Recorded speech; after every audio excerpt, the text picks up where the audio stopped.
Hi மக்களே, இன்றைக்கி பார்த்திங்கன்னா எங்கள் வீட்டில் நான் மீன் வாங்கினேன். மீன் எப்படி க்ளீன் பண்ணி எப்படி மீன் குழம்பு வச்சுருக்கேன், மீன் வறுத்துக்குன்றதை பாருங்கள். 1 கிலோ ஜிலேபி மீன் வாங்கினேன். இது எங்கள் வீட்டாண்டே எடுத்துகிட்டு வராங்க. இது ஏரியில் பிடிக்கிறாங்க. பக்கத்தில் புழல் ஏரி இருக்குது எங்கள் வீட்டு பக்கத்தில். அங்கே தான் பிடிக்கிறாங்க. ஃப்ரெஷ்ஷாக தான் இருக்கும் இவங்க கொண்டு வர மீன்லாம். பார்த்திங்கன்னா நான் 1 கிலோ மீன் வாங்கினேன். எங்கள் தெருவில் பார்த்திங்கன்னா ஒரு 4-5 பேர் இந்த மீன் எடுத்துகிட்டு வருவாங்க. அவங்க எல்லாருமே பார்த்திங்கன்னா இந்த புழல் ஏரியில் பிடிச்சி அவங்களுடைய தொழிலே தான் மீன் விற்கிற தொழில் எடுத்துகிட்டு வருவாங்க. நான் இந்த அக்கா கிட்டே வாடிக்கை வாங்குவேன். அந்த 4 பேருக்குள்ள இவங்ககிட்ட வாடிக்கை வாங்குவேன். அவங்க 1 கிலோ மீன் 200 சொன்னாங்க. ஆனால் அது 1 கிலோக்கு மீன் மேலே தான் எக்ஸ்ட்ரா தான் போடுவாங்களே தவிர கம்மியாலாம் போட மாட்டாங்க. அவங்க பீஸ் போடுறது கேட்குறாங்க. 4 பீஸாக போட்டுமா, 5 பீஸாக போட்டுமா, 5 பீஸாக போடுங்கக்கா அப்படின்னு. அதுக்கேற்ற மாதிரி போட்டு தந்தாங்க.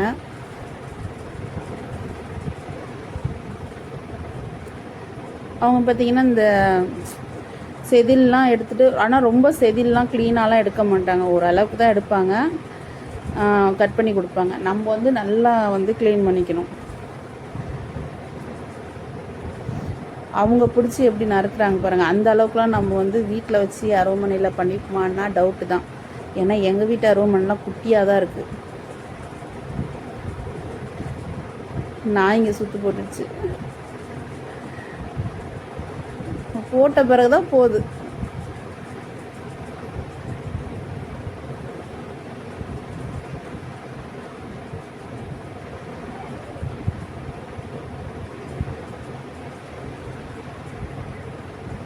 இவங்க மட்டும்தான் மீன் க்ளீன் பண்ணி தருவாங்க. இந்த கடல் மீன் விற்றுட்டு வரவங்களாம் க்ளீன் பண்ணி தர மாட்டாங்க. இந்த மாதிரிலாம் கடல் மீன்லாம் வாங்கினா அது நம்ம தான் க்ளீன் பண்ணிக்கணும். ஏரி மீன் கொண்டு வர இந்த அக்கா மட்டும் தான் க்ளீன் பண்ணி தருவாங்க. இவங்களோட 4 பேர் வருவாங்கன்னு சொன்னால அவங்க கூட க்ளீன் பண்ணி தருவாங்க.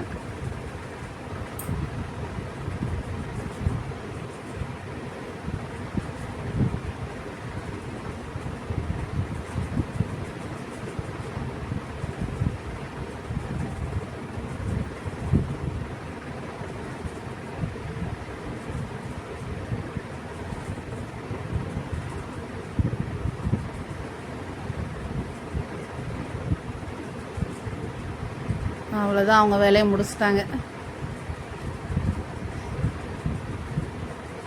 சின்னதாக போட்டிங்கக்கா அப்படின்னேன். இல்லைம்மா கரெக்டாக தான் போட்டிருக்கேன், லெவலாக போட்டிருக்கேன் பாரு, லிமிட்டாக இருக்குது அப்படின்னாங்க. லெவலாக போட்டிருக்கேன்.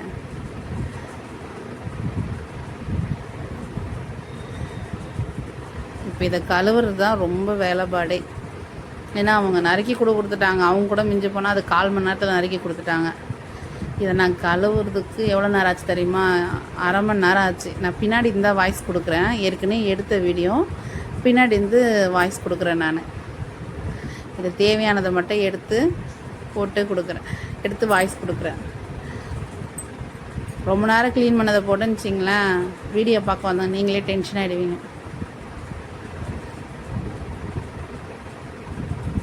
இது இந்த ஜிலேபி மீனை பொறுத்த வரைக்கும் ஃப்ரெஷ்ஷாக இருக்கும். மேலே பார்த்திங்கன்னா வலுவலுன்னு இருக்கும் மீனில். நல்லா நம்ம கீரி இப்போ அந்த இதுக்கிட்டலாம் பார்த்திங்கன்னா நிறைய குட்டி குட்டியாக செதில் இருக்கும். அந்த பாருங்கள், அந்த தலையோட இந்த சைடில் வயிற்று பகுதியில் பார்த்திங்கன்னா வச்சிங்களேன் நிறைய குட்டி குட்டியாக இருக்கும். அதெல்லாம் பொறுமையாக நம்ம க்ளீன் பண்ணி எடுக்கணும்.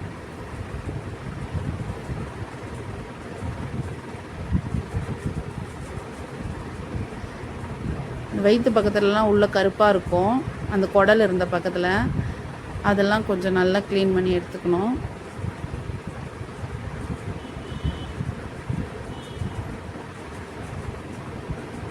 எனக்கு கல்யாணம் ஆன புதுசுலலாம் எனக்கு மீன் ஆயிலாம் தெரியவே தெரியாது. எங்கள் அம்மா மீன் க்ளீன் பண்ண சொல்ல பார்த்துருக்கேன். ஆனால் நான் எங்கள் வீட்டில் இருக்க சொல்லலாம் செஞ்சது கிடையாது. கல்யாணம் ஆன பிறகு எங்கள் மாமியார் ஒரு நாள் மீன் வாங்கிட்டு வந்தாங்க. அப்போ மீன் க்ளீன் பண்ணுவியான்னு கேட்டாங்க. ஆனால் தெரியலன்னு சொன்னால் திட்ட போகிறாங்கன்னு சொல்லிட்டு சரி தெரியுங்க அத்தை அப்படின்னு சொல்லி வாங்கிக்கிட்டு ஆனால் எங்கள் அம்மா க்ளீன் பண்ண சொல்ல பார்த்தது அப்படியே ஞாபகம் வச்சு செஞ்சேன். கிட்டத்தட்ட ஆனால் 2 மணி நேரம் ஆச்சு நான் அதை க்ளீன் பண்ணி முடிக்கிறதுக்கு. ஆனால் எங்கள் மாமியார்கிட்ட நான் இது வரைக்கும் சொன்னது கிடையாது க்ளீன் பண்ண தெரியாதுன்னு. திட்டுவாங்களோன்ற பயம்தான். ஆனால் அப்படியே க்ளீன் பண்ணால் நல்லா தான் க்ளீன் பண்ணேன். என்கிட்ட இருக்கிற ஒரு ப்ளஸ் பாயிண்ட் என்ன தெரியுமாங்க, எனக்கு பிடிச்ச விஷயமா இருந்து அதை நான் கற்றுக்கணும்னு நினச்சேன்னா அது ஒரு தடவை செய்ய சொல்ல பார்த்தாலே போதும், அதை நான் கண்டிப்பாக தெளிவாக அடுத்த தடவை நானே செஞ்சிடுவேன். சமைக்கிறது கூட சரி, எங்கள் அம்மா வீட்டில் இருக்க சொல்ல நான் ஒரு நாள் கூட சமைச்சது கிடையாது. கல்யாணம் பண்ணி வந்து எங்கள் மாமியார் வீட்டுக்கு வந்த பிறகு நான் தான் சமைக்க ஆரம்பித்தேன். அப்போ சமைக்க ஆரம்பிச்சு 17 வருஷம் ஆகுது. இப்போ வரைக்கும் நான் தான் சமைச்சிட்ருக்கேன். இப்போ வந்து நல்லா மீனை க்ளீன் பண்ணி எடுத்துகிட்ட பிறகு கல்லுப்பு இருக்குல்ல, அந்த கல்லுப்பு போட்டு நல்லா உரசி தேய்க்கணும் அந்த மீனில் போட்டு. அப்போ தான் அந்த வலுவலுப்பு தன்மை வந்து வந்துடும். நம்ம என்ன தான் 2-3 தடவை க்ளீன் பண்ணாலும் தண்ணி விட்டு அந்த இது போட்டு உரசி 2-3 தடவை க்ளீன் பண்ணால் தான் நல்லாயிருக்கும் உப்பு போட்டு. சில பேர் வந்து உரசி கழுவுறதுக்கு வந்து கல் வச்சுருப்பாங்க சொரப்பாக. எங்கள் அம்மாலாம் பார்த்திங்கன்னா உப்பு போட்டு வரவ மாட்டாங்க. அந்த சொரப்பான கல்லில் போட்டு நல்லா தேய்ப்பாங்க, அந்த வலுவலுப்பு இது போயிடும். எங்கள் வீட்டில் கல் கிடையாது, அதனால் நான் உப்பு யூஸ் பண்ணுறேன். எனக்கு கடாயில் போட்டு ஃபஸ்ட்டு இது பண்ணேன், மீன் நிறைய இருக்கிறதுனால என்னால் அதில் க்ளீன் பண்ண முடியல. அப்புறம் சரி இட்லி குண்டாவில் போட்டு விரவலான்னு சொல்லிட்டு எடுத்துக்கிட்டேன். நம்ம உப்பு போட்டு விரவி 2-3 தடவை க்ளீன் பண்ணிட்டேன்னு வச்சுங்களேன், மீன் அப்படியே பளிச்சுன்னு வந்துடும். அதுக்குன்னு டேஸ்ட்டெல்லாம் போய்டுன்னு நினைக்காதீங்களா, டேஸ்ட்லாம் போகாது. வலுவலுப்போடு ஒரு மாதிரி இருக்கிறதோடு போட்டிங்கன்னா சாப்பிட முடியாது, ஒரு மாதிரி ஸ்மெல், நீச்சி ஸ்மெல் ரொம்ப அடிக்கும்.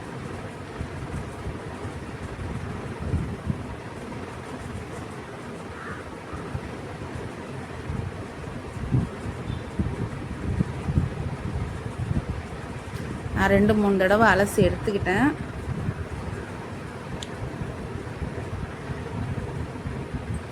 முடிஞ்ச வரைக்கும் எந்த விஷயமே தெரியல அப்படின்னு சொல்லிட்டு உட்கார மாட்டேன். எனக்கு முடிஞ்ச வரைக்கும் எனக்கு பிடிச்சிருக்கு ஒரு விஷயம், ஆனால் தெரிஞ்சுக்கணும்னு ஆசைப்பட்டேன்னா கண்டிப்பாக கற்றுக்காமல் ஒரு விஷயத்தை விடவே மாட்டேன். இது எனக்கான குணம். ஒரு சிலருக்கு ஒவ்வொரு கேரக்டர் இருக்கும்ல, என்னோடய கேரக்டர் அப்படி தான். ஒரு விஷயத்தை கற்றுக்கணும்னு நினச்சா கண்டிப்பாக கற்றுப்பேன். ஆனால் அது எனக்கு பிடிச்சதாகவும் இருக்கணும், அப்போ தான் சீக்கிரமாக கற்றுக்க முடியும். பிடிக்கலன்னா கற்றுக்கிறது ரொம்ப கஷ்டம்.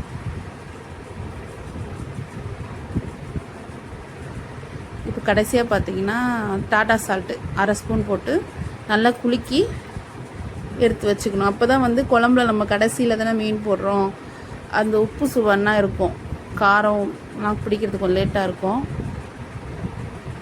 இந்த மாதிரி வெங்காயம், லிமிட்டான வெங்காயத்தில் ஒரு வெங்காயம் எடுத்துக்கங்க. தக்காளியும் அப்படி தான், மீடியமான சைஸில் இருக்கலாம் 5 தக்காளி எடுத்துக்கங்க. 2 நறுக்கி வச்சுக்குங்க. கொஞ்சம் கருவேப்பிலையும் எடுத்துக்கங்க. ஒரு மாங்காய், கொஞ்சம் லிமிட்டான மாங்காய், ரொம்ப பெருசெல்லாம் இல்லை, லிமிட்டான சைஸில் ஒரு மாங்காய் எடுத்து அதை கட் பண்ணி வச்சுக்குங்க. புளி ஊற வச்சுக்குங்க. ஊற வச்சு அதை கரைச்சி எடுத்து ரெடி பண்ணி வச்சுக்கோங்க. மெயினாக புளி பார்த்திங்கன்னா ஒரு 30 கிராம் புளிக்கிட்ட ஊற வச்சுக்குங்க. நான் வந்து இதில் பார்த்திங்கன்னா வெறும் 5 தலை, 4 தலை, ஒரு ஆமாம் நான் 3 தலை, ஒரு தலையோடு இருக்கிற மீன், ஒரு வால், இவ்வளோ தான் நான் இது உள்ளே போட போகிறேன். இந்த குழம்புக்கு தேவையான மீன் அவ்வளோதான் எடுத்து வச்சுருக்கேன். எண்ணெய் பார்த்திங்கன்னா ஒரு கரண்டி, திருப்பியும் ஒரு 1/2 கரண்டி ஊற்றிருப்பேன். குழம்பு கரண்டிக்கு எடுத்துருக்குறேன் நான். குழம்பு நம்ம எவ்வளோ வைக்கிறோமோ அதுக்கேற்ற மாதிரி தான் எண்ணெய் அளவு இருக்கணும். நான் வந்து கிட்டத்தட்ட பார்த்திங்கன்னா இந்த மண் சட்டியில் வச்சா எங்கள் வீட்டில் 3 வேளைக்கு சாப்பிட்லாம்.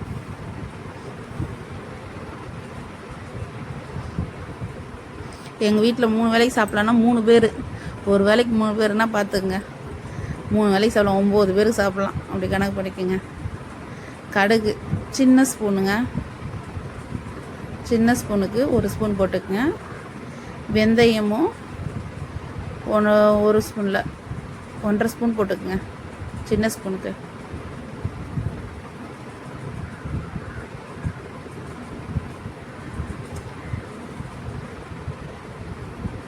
எனக்கு அந்த குட்டி ஸ்பூன் அதில் இல்லாதன்றதுனால கையில் அளவு காமிக்கிறேன்.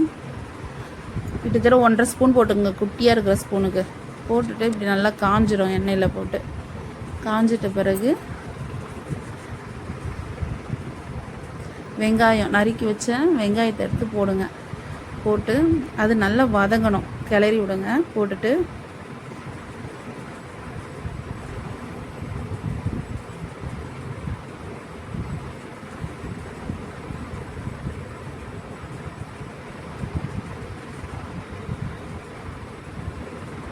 இப்போ நல்லா வதங்கிருச்சு வெங்காயம்.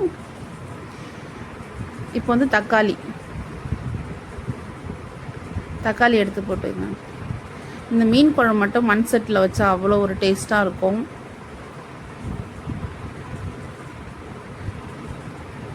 போட்டுட்டு இப்போது இது சீக்கிரமாக வதங்கணும். கொஞ்சோண்டு சால்ட்டு உப்பு போட்டுட்டு மூடி வைங்க, டக்குன்னு வதங்கிடும்.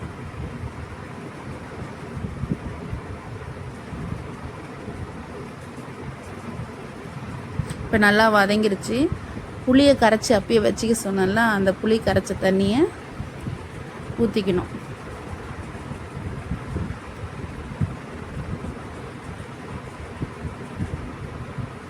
ஊற்றிக்கிட்டு அதுக்கப்புறம் பார்த்திங்கன்னா இது கரெக்டாக நான் பார்த்திங்கன்னா 1.5 லிட்டர் தண்ணி கிட்ட ஊற்றிருக்கேன். இந்த இதில் 1/2 லிட்டர் தண்ணி கிட்ட பார்த்திங்கன்னா புளி கரைச்சி வச்சுருந்தேன். 1 லிட்டர் தண்ணி கிட்ட இதில் மீன் குழம்புல இந்த தாளிச்ச இதில் ஊற்றிருக்கேன்.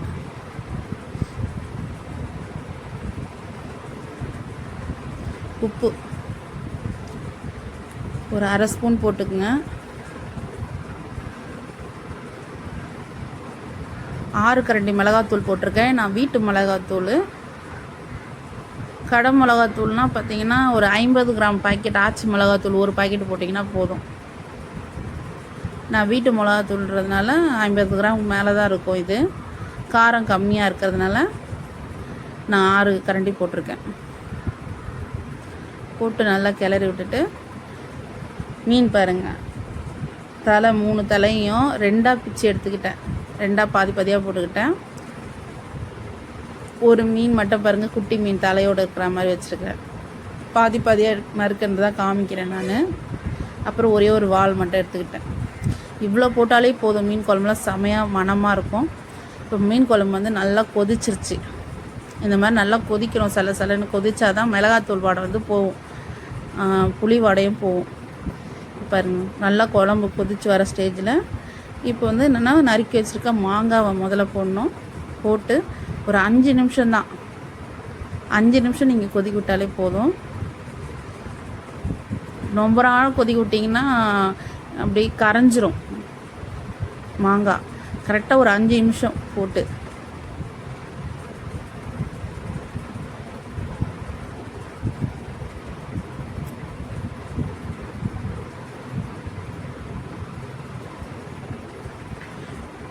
இப்போ பார்த்தீங்கன்னா 5 நிமிஷம் ஆயிடுச்சு.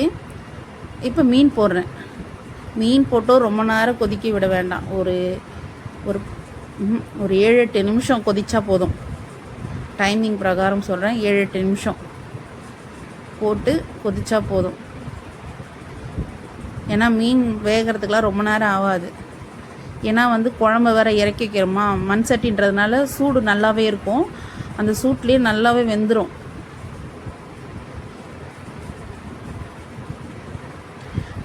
ரொம்ப நேரம்லாம் கொதிக்க விட்டிங்கன்னா அப்புறம் அப்படியே மீனோட குழம்போட கரைஞ்சி போயிடும் மீன் வந்து.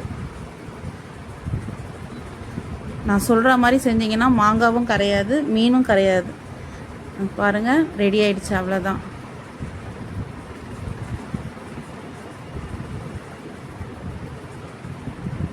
மீன் பாருங்கள் கரெக்டாக பதம் வந்துருச்சு பாருங்கள். அவ்வளோதான்.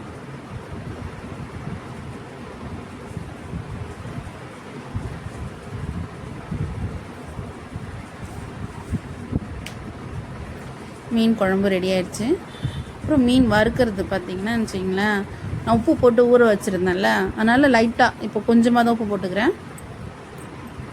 போட்டுட்டு மிளகாத்தூள்,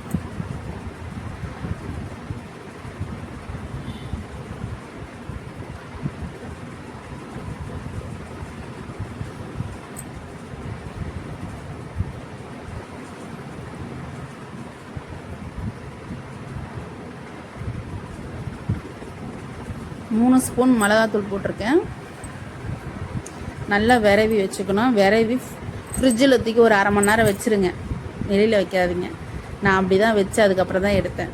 அப்போ தான் அந்த உப்பும் மிளகாத்தூளும் மீனோட நல்லா வந்து ஊறி சூப்பராக இருக்கும். வறுக்க சொல்ல நல்லா டேஸ்ட்டாக இருக்கும். அதோட இப்போ நான் தோசைக்கல்லில் தான் வறுக்கிறேன். நான் கடாயில் வறுக்கல. கடாயில் வறுத்தா நிறைய எண்ணெய் பிடிக்கும். அதே மாதிரி எண்ணெயாக இருக்கும் மீன் வறுத்தா. ஆனால் நீங்கள் தோசைக்கல் இரும்பு இதில் வந்து வறுத்திங்கன்னா அந்தளவுக்கு எண்ணெய் அதிகம் குடிக்காது. மீன் வறுக்கிறதுக்கும் நல்லா வாட்டமாக இருக்கும்.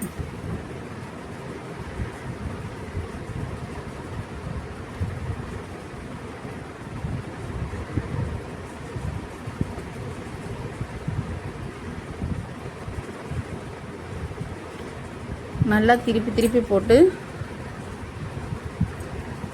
இது பண்ணுங்க.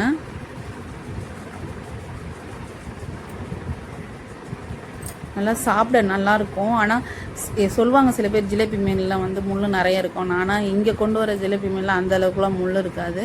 ஏன்னா பெரிய பெரிய மீனாக தான் கொண்டு வராங்க. இவங்க சின்ன மீனாக ரொம்ப கொண்டு வந்தால் வேணால் முள் இருக்கலாம். பெரிய மீனாக கொண்டு வரதுனால அந்தளவுக்கு முள்ளெல்லாம் இருக்காது. சென்ட்ரு முள் தான் இருக்கும். ஆனால் அதுவும் பெருசாக தான் இருக்கும். சாப்பிட்றதுக்கும் செம டேஸ்ட்டாக இருக்கும். அவ்வளோதாங்க, மீன் ரெடி ஆகிடுச்சுங்க.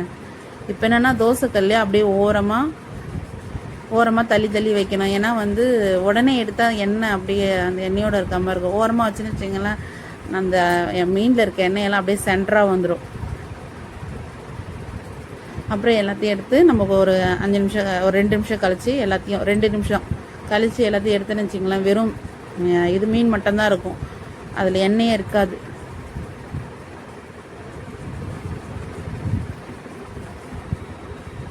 இதே நீங்கள் கடாயிலலாம் பொரிச்சிங்கன்னு வச்சிங்கன்னா நிறைய எண்ணெய் தேவைப்படும்.